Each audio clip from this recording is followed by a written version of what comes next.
So for everything from now on is being recorded, so be aware. So what I'm going to do is I'm just going to put everybody apart from myself on mute for the moment in time. So hopefully that'll be fine. Just going through. I want to make sure that you're on mute apart from me. So welcome. Thank you for joining me for today's webinar. First in a series of, we think probably four, there may be a few more, but definitely four episodes, talking about how we as individuals and working in organizations are recovering from disruption. And for me, for those of you that don't know much about me or haven't read stuff about, just to kind of do a very, very brief synopsis about me and why I'm particularly enthusiastic about sharing this stuff with people. Apart from the fact that I've been working in the change space for, gosh, 28 years now, I'm actually very, very passionate as well about how people deal with disruptive change. And over the last 2-3 years, I've been doing a lot of work in recognizing emotional responses to disruptive change, but also recognizing how organizations are dealing with disruption as they come along as well. So given everything that's been going on this year, I thought it would be a good idea to have a focused period of conversations. Also, it's part of who I am. I like to do these sort of things. I've allocated a 1 hour slot for this. It may not take that long. It may take less. It may take more. It really depends a bit on whether you've got questions for me or you want to throw things in at various points in time. And questions is a good point, actually, because I think what I want to make clear about from the outset of this webinar, and probably for the future ones that we do in the coming months, this is going to be a webinar about questions, not necessarily about instant answers. I'm not here to go, there's your answer, because a lot of the challenges that we're facing at the moment need questioning before we can find the right answer. And that often means finding the right questions to be used. So today, I'm going to focus on more of a strategic level challenge question. How do we actually approach our own strategy, our own purpose, what we're doing, and that of the organizations in which we work with, and maybe, looking at it both as an organizational level and as an individual level, how things need to change. And there'll be a series of questions, a series of points, and I'm hoping that you might have some contributions to make at various points yourself as well as we go through. But we'll see how it goes. We'll see how it goes. So let's get things underway. Let's talk about things and let's start the conversation. So what's the elephant in the room at the moment? What is the big thing that everybody's talking about, that everything's been impacted by for in so many ways going on? And, no surprise, this COVID-19 thing. This is what so many people are being challenged by. And it's had such a disruptive effect on everything we do, everything we touch, connect with, and even down to the way we connect and the way we sort of get communicated to has really been thrown upside down. And this has probably felt for many people like the whole world has exploded. And I know I've talked with many people in many organizations, many individuals about how disruptive and challenging they're finding this year. And, the worrying thing is we don't know when the effects of this disruption are ever going to end, if they will ever end. So we really need to think about so many things going forward on this. How do we design what we do? How do we think about things? How can we maybe supporting organizations as part of those organizations, even as individuals? How can we prepare ourselves? So my friend the tiger here. So lovely picture, great picture. But we often talk about the tiger in the room as being what we need to actually tackle. How do we tackle that?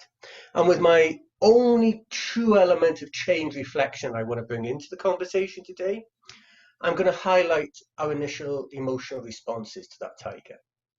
and think about it in terms of how you responded when you first heard about the impact of COVID. Think about it in terms of how you responded. And typically, dealing with the tiger highlights your 4 F's of fear: flight, fight, freeze, and fawn. Fawn's an interesting one that people often forget about with the 4 F's here. But our choices when we faced COVID and all the impacts that had on our organizations and the way that we work, first of all, maybe we attacked it. We tried to drive it out. We tried to say, oh, we're going to push it away. It's not going to affect us. We're going to do whatever. Then we had the flight mode that kicked in. And to a large extent, that's really continued in terms of running away from it.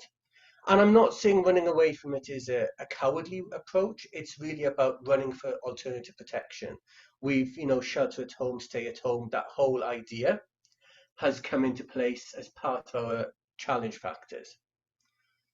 Some people froze. They just went into, I'm just going to stay doing what I do exactly the way I do it, keep going, no change, nothing at all. And some people went into fawn mode. And fawn mode's an interesting one for any conversation, because this is where you start the negotiation tactics. Well, if I do this, maybe then I can do that. And the whole conversation that's arisen as part of this, and it's been a fascinating evolution through the months, talking about the way that we've approached our own health and safety at home, in the workplace, going out and about. All of this has been convincing yourself and convincing people you work with and those around you in communities how to actually engage with COVID in a safe way. Because all the rest of the things are either a repelled response or a response that actually comes into play in some sort of, hiding protection mode. The fawn is the one where you start to engage. And I wanted to build on that one, because what I want to really focus on today's conversation and share this is about talking about how we change your strategy. And again, this is one of those things, this is kind of like the key bucket of conversation for today that I want to share with you. When we talk about strategy for you as an individual or strategy for an organization you work with, we're talking about effectively why you do what you do, how you do it, and what gives you a warm fuzzy glow moment inside that makes you do that and keeps making you do that. And strategy has lots of stuff, and I could go into whole academic prose about all of this stuff. But the way I always sort of highlight strategy is to actually say to people, why do you do what you do? How well do you do it? And what actually makes you keep doing it? That's your strategy. That's the reason you exist, either as an organization or you as an individual. So what I'm going to do through the course of this webinar is explore 4 key questions that I want people to address as they think about that purpose, that strategy for themselves and the organizations maybe they serve, or many organizations that they serve, to think about what they need to do to maybe reshape that strategy, rethink that strategy. And for those of you looking at the screen, you probably read this quote, and maybe some of you have seen this before. But Peter Drucker's comment here, the most common source of mistakes is about people focusing on finding the right answer rather than actually finding the right question. And this is a common mistake we make when building strategy. We jump to an answer that we think is the right answer, rather than actually finding out what are the questions we need to be asking ourselves and our organizations first, before we can build that. And in this disruptive times that we're existing in at the moment, we need to really think about how we need to maybe change some of those approaches, because what we do has maybe changed the way people look at us. Maybe what we happen to like doing is different from what we can do. So many things affecting us. So what I'm hoping to take forward from this conversation today with you is probably get you to realize some of the many questions that you need to answer, to understand how you need to change your own strategy, how you need to change your strategy, your approach, your oomph, your whatever it is that motivates you to do what you do, so that you can actually focus on doing something that is relevant, resourceful, and hopefully returns something back for you under the changing state that we live in, given the disruption of COVID. So, first of all, I want to probe into how is your organization still relevant in the world? And I use the phrase organization here to reflect on any group of people that have a common purpose. It doesn't have to be a business, doesn't have to be a company, doesn't have to be some entity with fancy initials. It can just be a group of people with a purpose, a common purpose. And that common purpose needs to be addressed and questioned. Is it still relevant? Is it still appropriate? So, the image I have up here is a wonderful theatre. One of the most impacted arenas, workplaces under COVID has been dramatic arts, performance, the whole side of that, because of the whole close proximity piece. So this has definitely been an organization that may be relevant to the world, but unable to perform. So I have a series of questions, and you'll see this as a theme that goes through as I ask the overarching question for you to think about. And what I'll do is once I've gone through each slide, I'll pause for a moment to see if anybody's got any additional comments or observations from these questions. And if we get into a bit of dialogue, that's great. If we don't, that's also cool. I'm totally fine with that. So when we think about how relevant are you to the world, your organization, think about the service you offer. Has it been affected by working from home or physical distancing? Are you doing something that needs to be reshaped because having part of your workforce, yourself working from home on a permanent or semi-permanent basis, or the fact that you can no longer touch a person in the same way that you used to touch a person, and I mean that in the nicest sense, has that affected the way you do things? Is the stuff that you do being moved sideways, moved further away from people's proximity or desires because of that element? Is it possible for you to do things remotely or not? So, question, is your product no longer needed? Is it out of date? Is it out of service? Is it something that is irrelevant now, given the world that we're living in? I was talking recently with somebody, and we were just saying about the fact of the use of cash, coins, notes, whatever it may be. And somebody commented on the fact that they hadn't been to an ATM to withdraw physical cash for over 3 months. And we kind of questioned, is this part of the end of cash society and how that's going to be? And then we thought to ourselves, what about all the people that are affected because they only have operated in cash-based activities? Are people going to use them if they don't carry cash around? Is that a business, an organization that has a future? So also think about this. We're using, smartphones to pay for things, cards to tap and walk away, the whole idea of that sort of payment piece, but so many other things. Has the service you provide, has the product you provide been replaced by technology? And it doesn't mean that, there's a software program that can do what you do, but has it been that you were very localized geographically by what you did? Maybe you offered a service in a particular physical location that is no longer relevant because technology allows people to access that same service globally, and there are more and more people coming along. it's something that we've been dealing with from a disruptive technology element for several years now as things come along. But, we've found over the last, gosh, I would say probably about 6 to 8 years, the slow increase of technology and access to things virtually. But probably in the last 6 to 8 months, it has expanded at an exponential rate because of the nature of the disruption that we're dealing with. What about the people that you serve? Have you moved relationships to a distance managed engagement? Are you actually engaging with people virtually?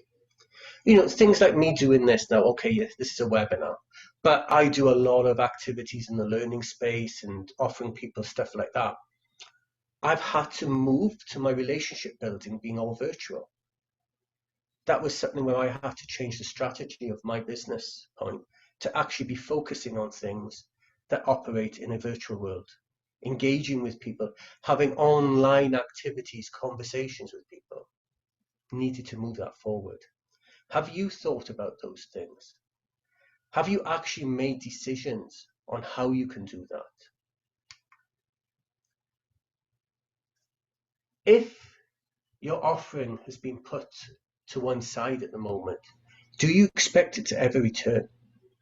Do you expect to be able to do things the way you did before? Big conversations are going on about return to normality. But is there a normality that we're returning to? Or is it a new version of normality? And does that new version of normality have a place for what your organization, what your business, what you offer, what you do? Where do you fit into the future? And we'll come to that a little bit more with some of the other questions. Any thoughts from anybody on this first challenge piece about relevancy? Making sure that you're making yourself relevant, making sure that you're thinking about how relevant the activities you are that you do. If anybody wants to put any comments in the chat box or unmute themselves to add some verbal comments, totally happy to have that. It's totally up to you, whatever you feel comfortable doing. But just curious from people if they've got any thoughts on the relevancy question. Have they even thought about the relevancy question? Have they thought about how they see themselves going forward?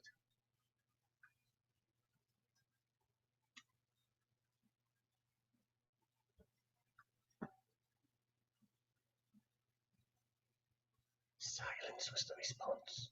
It's quiet. It's okay. Everybody's just interested in listening and watching. That's fine. That's not a problem. I'll have a pause at the end as well. Yes. Sorry to interrupt. I'm a consultant, which means I rely on going to my client's facility, doing work, still doing work for them via Zoom and email and that. But what I found is that my business, because I'm self-employed, has really gone down. Because one, my clients say, well, my employees are working from home. Then I start asking a bunch of questions about, do you have this, do you have that? They say, oh, don't worry about it. Mm-hmm. And a lot of them are saying, well, we can do it ourselves now. We don't need you anymore.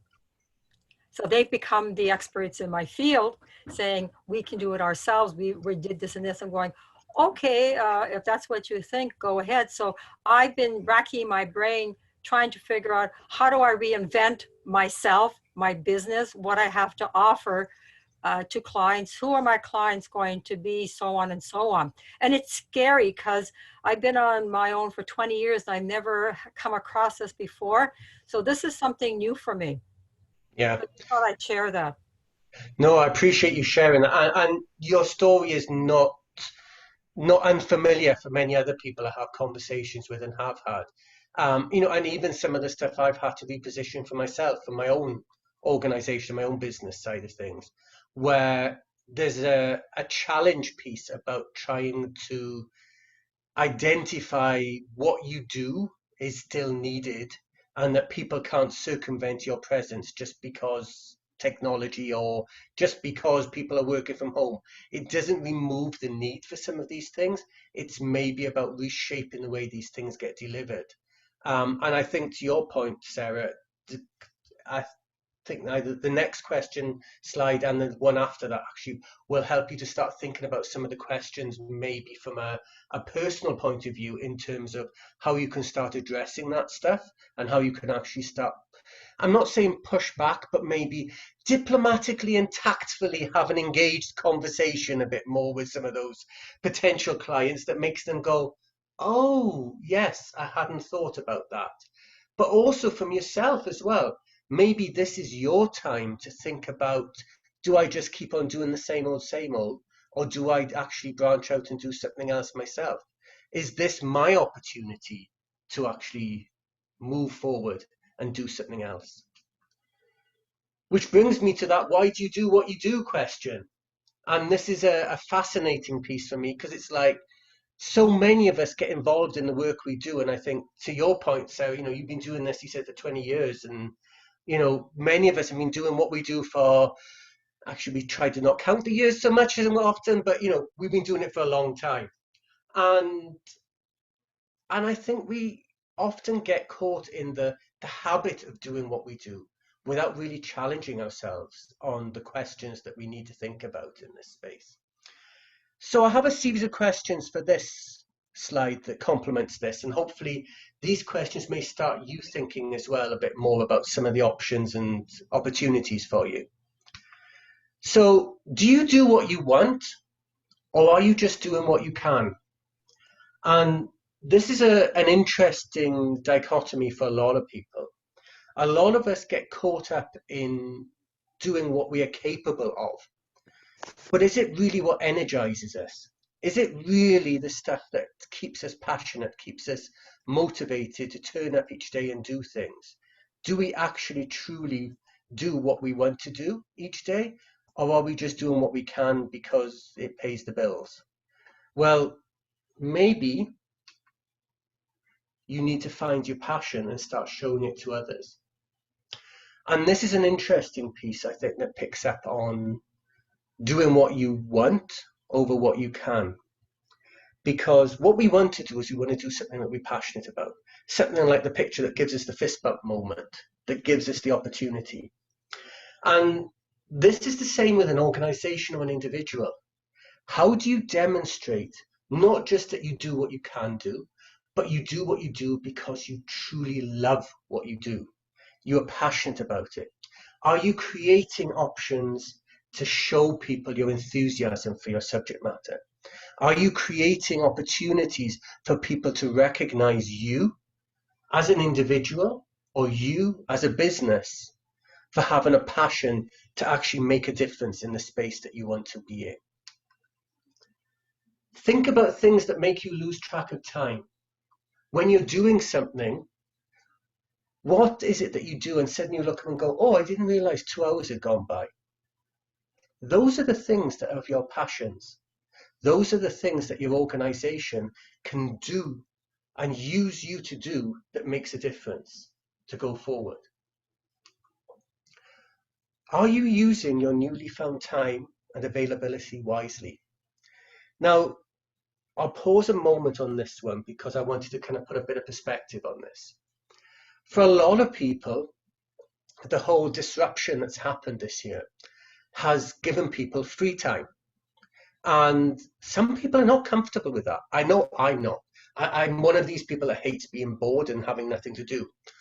But I've had to do a bit of self-reflection piece here and actually go back to myself and go, actually, this time is a time for me personally to think about what my strategy is for the future. What is it I'm passionate about? What is it I want to do? What is it I can do? Now, there is a difficulty because there's financial dependency elements. And for most of us, we have some level of fortune, depending where you are in the world and what you're doing. There's sort of government support mechanisms and various other things that help you at least survive to a certain level of, living standards throughout this. But that's not going to go on forever. And what really concerns me and worries me, and particularly worries me about organizations that I'm talking with and starting to have conversations with, is that they're sitting back and not preparing themselves for when those aid packages stop. And I think this is something as well. as individuals to think about. Are you using your time to think about how you want to go forward? Are you using your time to prepare? It's very rare in life that you have a window like we've had over these last few months with more thinking time. Just remove the amount of commuting time that's been taken out because you've been made to, stay at home, stay in place. That time can be reused for what you want to use it for. How have you been using it? Think about the future. Think about how you take things forward. What do you want people to know you for? What do you want people to associate your name with instantly? What do you want your legacy to be when you stop doing what you do now? And hopefully that's many, many years ahead for many of us. I'll probably never stop doing what I do, but that's a whole other story. But think about this. What is your legacy? So one of the key pieces, and this slide is more personal perhaps than organizational, is about making you feel that you can actually explore what you want to do using the time that's been made available to you to ask yourself questions about what is my passion? What is it that I want my name associated with? What is it that I want to be known for or I want my business to be known for doing? And how am I going to get myself in that position? And we'll come to that in a moment. But thoughts on this slide from anybody? Anybody addressing their changing focus, finding new passions, new subject matter, maybe things that they've always wanted to do and now they've finally got the time to look and see how to get into that stuff? Any new avenues opening up for people at this time? How prepared are you to have those new opportunities ready when maybe support mechanisms are taken away that currently exist? Feel free to pop anything in the chat box, open your mic, comment, anything you want to. Totally fine. Also totally fine for you to stay there in silence and just observe and enjoy the conversation. Hey Rich, how you doing? It's good to see you. Thanks for hosting this. Hey Jeremy. I've been a bit of a wallflower here. You've got me thinking, but I mean, for me, and I heard from another, independent consultant there, and I suspect there's a few of us on here. I've always suspected, I came from big consulting firms. I've always suspected that the business model in the consulting world is going to continue to change and evolve. And I know on the inside of the walls of most big consulting firms, there's for the last 10 years or so, there's been a fear of what technology is going to do and where their clients are going to go for solutions. So I kind of see this as a fast forward. I'm hoping in my favor in terms of how clients engage with consultants and just I think there's an opportunity here for us. I think probably most people here are pretty people-centric type professionals or consultants or work, and that's their passion, really to bring out a more of a people-centric approach in everything we do. And I think leaders are really hungry for that, and I think a lot of us can probably do that more effectively and more cost effectively than larger consulting firms. So I'm hoping that this is an opportunity to fast forward what a lot of the things that I thought were going to happen for a while. Yeah, thanks for those comments. Appreciate it. And I think you tie in nicely to part of the sort of undercurrent of this particular slide and the questions I'm talking about, because so many people are caught up in, as you say, the business model of that consulting, that they actually forget the knowledge and the passion that the people bring. And that's what allows people, I think, to stand out and show their passion, show that they do what they want to do and what they feel that they really like doing. And I think we do have to do some time to reposition ourselves. And I think there may be more niche opportunities to focus on that coming forward. I question how far can you segment.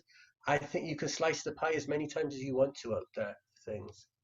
Nancy, I saw you had a hand raised there. Did you want to chime in? Yeah. Well, as I said at the start, my focus is on my women's singing organization. So when you come to those first 5 questions, or the first emotional reactions, a lot of fear around things, and a lot of flight and fight because we're used to our art form is performance, live performance. So we spent a lot of energy recreating and revising how we deliver our program, how you keep people engaged, and so on. We've been on a break, which has been great to rejuvenate and try to ask some of these questions. But it really is the why do you do what you do question is a good one for each of us, because we don't know how long we can't sing together.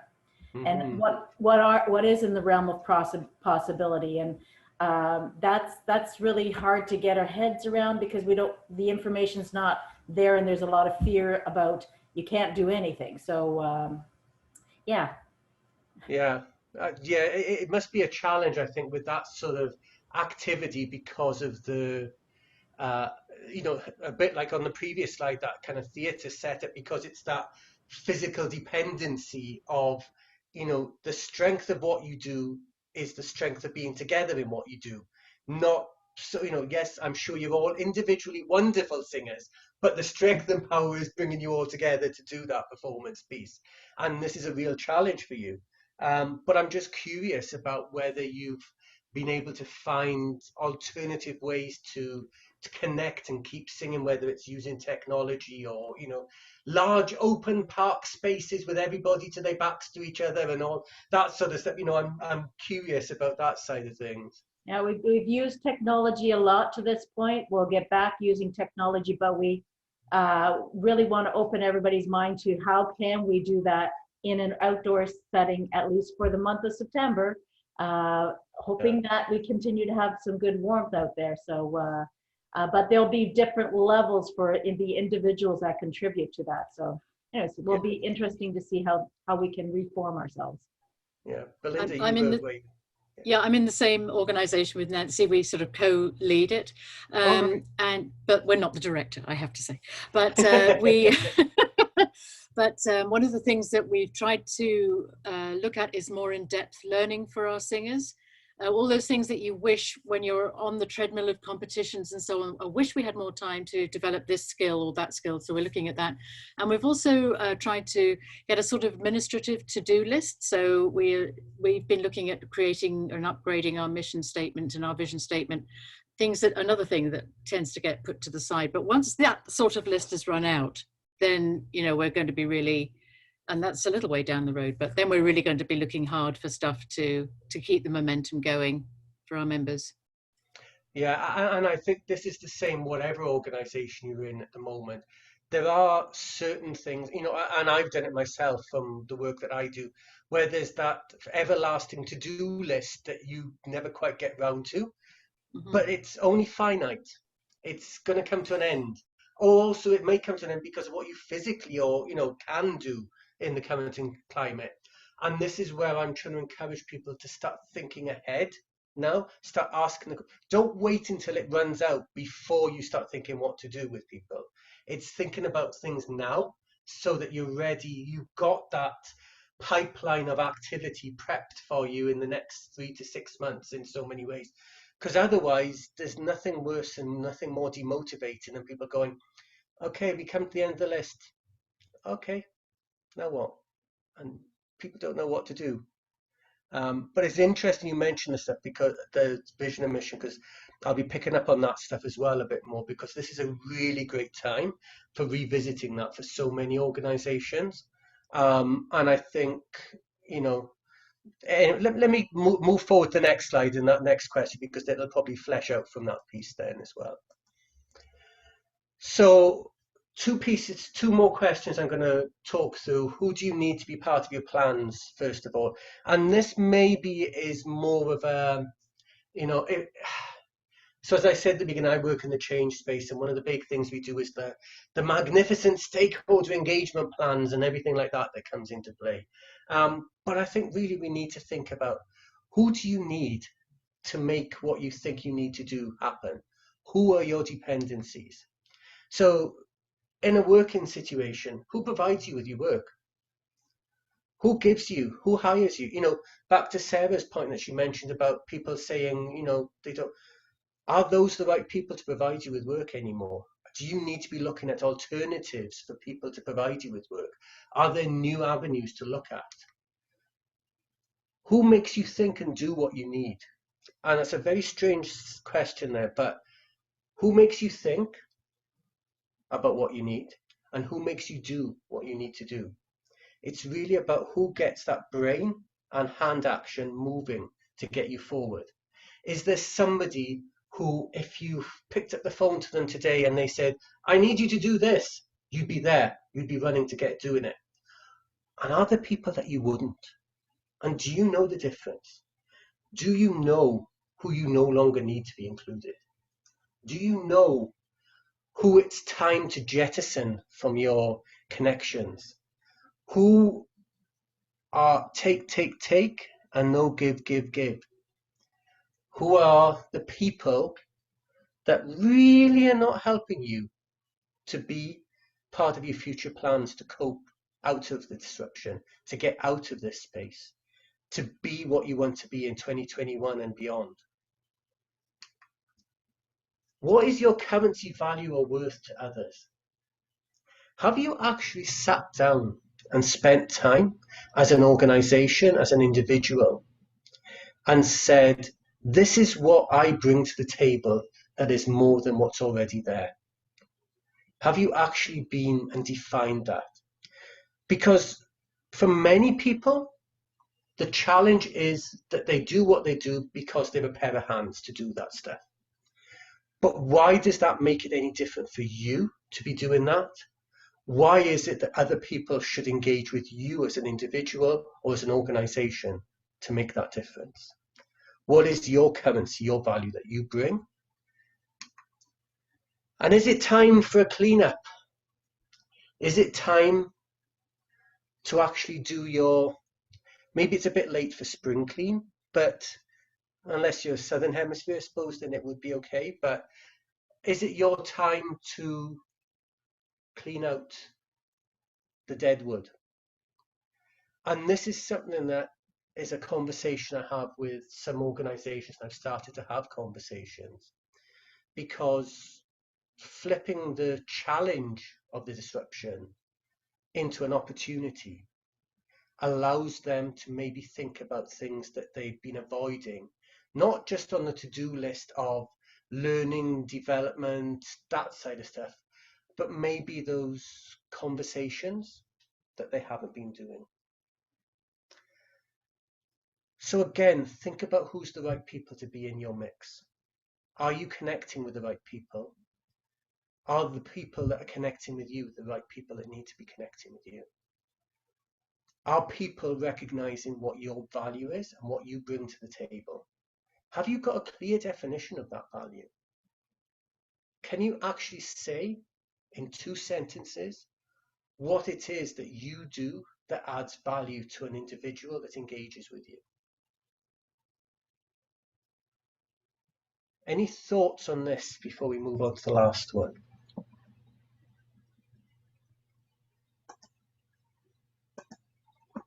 It's all good if there's no thoughts. This is really more of an introspective one, I think, to be honest with you, because it's really about you having to maybe have a bit of a heart management moment, I think. For many of us, it's very easy this to keep connected to so many people for so long because we always have done. But now we've had a shock to the system, and so have those people. One of the interesting things I've seen, the challenge, the weight, the stress level maybe of COVID and everything that's affected us this year, has been that a lot of people have dropped their masks, dropped their guards, have shown their true selves rather than the projected selves that they've been showing for the last so many years. And I think we need to think about stuff that comes around, and how do we interact with those people now we maybe see the true people. Just a thought process for you. Have you engaged with people that you've maybe seen more of them than you realized existed of them before? And I'm not just talking about the Zoom call where you see the pets and the children running around in the background or anything like that. I'm talking about the sort of true feelings, the true pieces. And Carlos, I can see you put a comment in the chat box about organization inside outside piece. And I think this is a good question here, because it's the people that are part of your plans inside your organization and also those that your organization depends upon. You know, Nancy and Belinda, you're talking about, you know, your choir group, the performance aspect of your stuff. You need an audience. That's outside. Now, obviously, and I probably half of every audience are friends, family, and other cajoled people to come along. But you also need to recognize, how do you get out there to a third audience? Those are people outside. Have people who would previously be fans or supporters in any way, have they actually reshaped their own view of things? And maybe that's made them withdraw from this. Is there a new group of people that have maybe never looked at supporting arts and performance in a way that they can do now? Just little things to think about. So I'm going to go on to my last question, and it's kind of like brings together quite a few things. And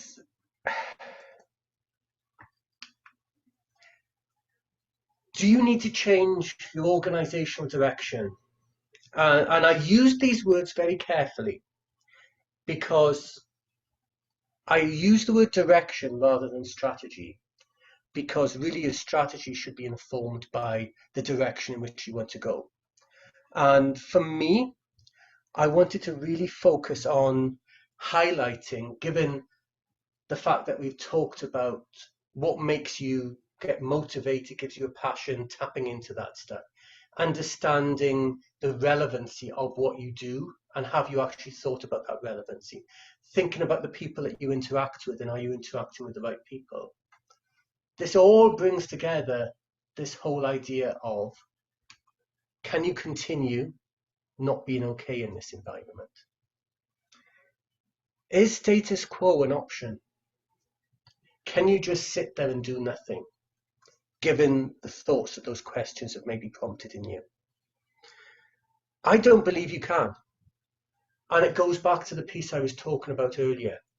We need to start prepping now for what we need to be doing 3 to 6 months down the line. Because 3 to 6 months down the line, we don't know what we may be facing. But the chances are we won't have as much hand-holding as we've got now. The chances are there will be a lot less businesses out there, because businesses haven't been able to continue for a whole raft of reasons, prompted by some of their lack of planning and changing focus. What are you expecting to be happening this time next year? What do you think you will be doing? What do you want to be doing this time next year? And how do you get to it? And I beg of you, this is my passionate moment, don't think this time next year will be the same as this time last year. Too much change and disruption has come through in 2020 for anybody to ever realistically think that they are going to be dealing with a normality that's like a previous normality. There may be some elements that are similar, but the chances are that some of those elements are going to be very, very different. Is your vision being realized this time next year? Have you refocused your vision? Your vision being what you're passionate about, why you exist, why the heck you get out of bed in the morning and do something. Why is it that you talk to people about this stuff? What is it that people say, oh, they're off again on tour, blah, blah, blah, blah, blah, whatever it may be. I know for me, When I get talking on the change stuff, this is what happens. But is your vision being realized next year? Is your purpose future-proof?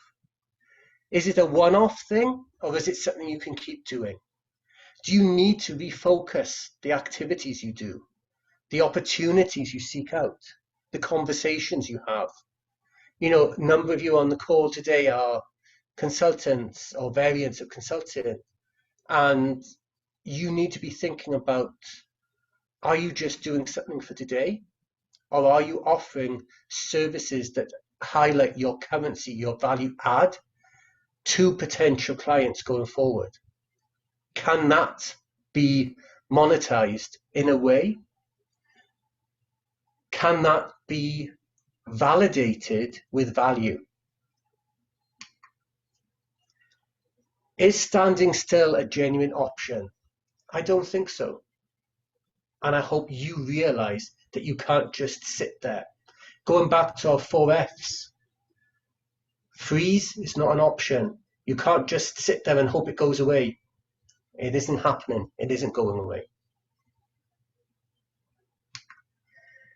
Finally, what are the difficult decisions that need to be made? What do you need to do that you've maybe avoided doing?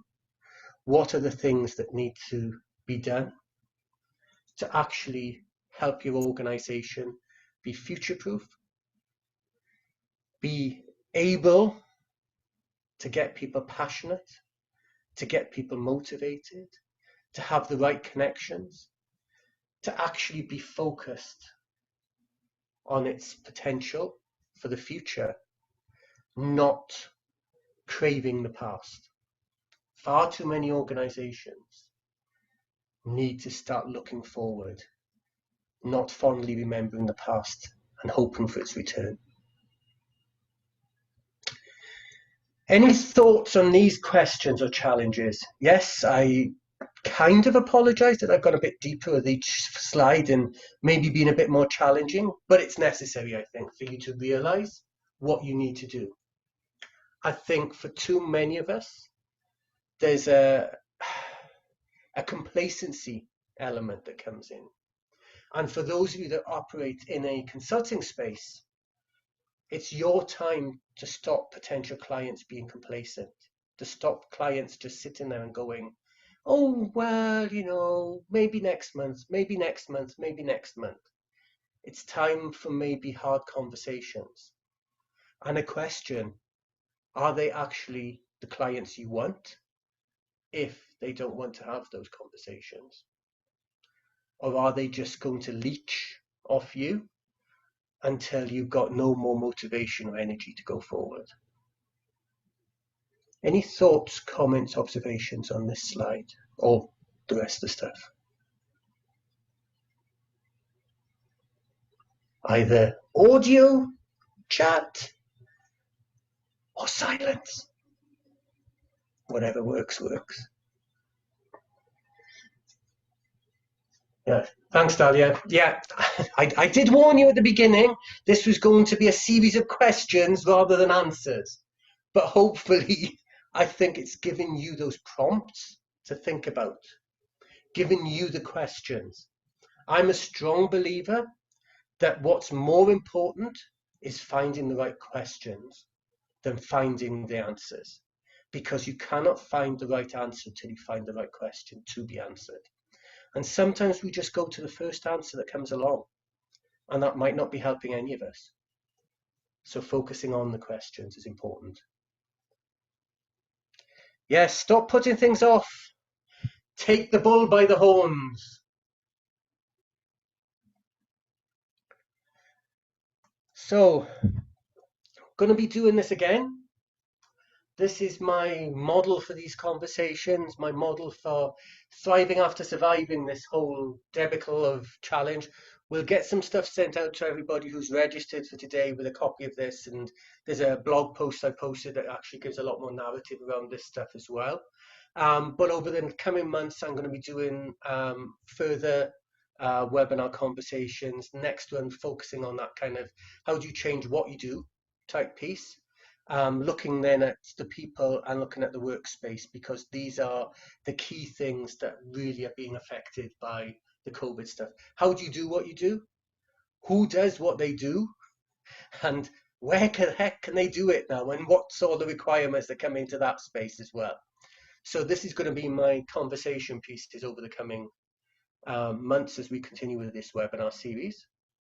I think, and I'll put up my information here as well. This is all my contact stuff. Feel free to reach out to me at any point in time about any of this. If you want any sort of further clarification, anything, I'm always happy to have conversations, engage with people. Yes, there may be just a conversation that says, have you thought about those questions? Stop hoping somebody else is thinking about those questions. Think about them yourself. Only you know the real answers to those questions. And that means you have to be honest with yourself. That also means that you may not like the answers you find once you found those questions. But now is not the time to be faint of heart, because there is too much at risk given the disruption we're dealing with, to just hope that we'll ride it out and it'll all be good in the end. There's much more to it than that. Any final thoughts, comments, observations, or anything that anybody would like to share, either with me, with the room, or what the heck was that all about?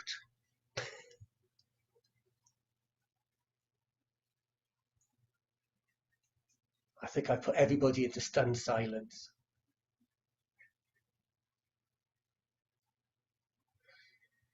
This year needs us all to support each other.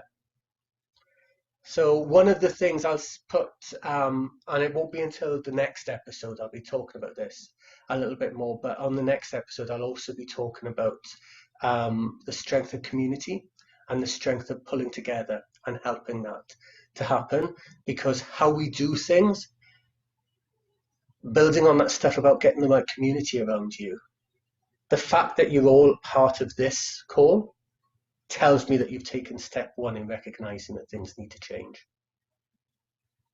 You're not saying we can just keep going and hope for the best. Okay, I'm done. Any final comments before we close? Thank you very much. Thank you for all your kind comments. Appreciate everything from everybody. Do reach out if I can help in any way with anything. Happy to have a conversation. Thank you all very much. Stay safe, be well, take care. Bye.